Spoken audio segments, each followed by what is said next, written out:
دوستو اتنی کوشش ضرور کیا کریں کہ کوئی آپ کی وجہ سے رب کے سامنے نہ روئے۔ اپنی خامیوں کا احساس ہی انسان کا کامیابی کی طرف پہلا قدم ہے، اور اہمیت الفاظ کی ہوتی ہے مگر اثر ہمیشہ لہجوں کا ہوتا ہے۔ ادھوری باتیں اور ادھورے جملے سن کر اپنی مرضی کے داستانیں تخلیق کرنے والے لوگ ہمیشہ دکھ ہی اٹھاتے ہیں۔ جو لوگ اپنی سوچ نہیں بدل سکتے وہ کچھ بھی نہیں بدل سکتے، اور زیادہ کی ہوس حاصل کا لطف بھی نہیں لینے دیتی۔ دراصل جو مقام شکوہ ہے وہی مقام صبر ہے۔ زندگی کو جینا پڑتا ہے اپنے لیے کم اور اپنوں کے لیے زیادہ۔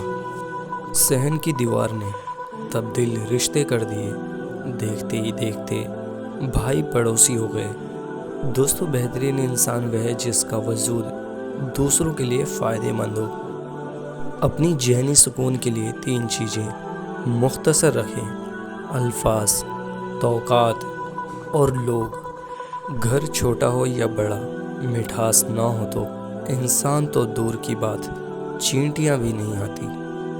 جب آپ سے کوئی مدد مانگے تو یہ سوچ لیں کہ اس نے آپ سے پہلے اپنے رب سے مدد مانگی تھی، اور رب نے اسے آپ کا پتہ دیا۔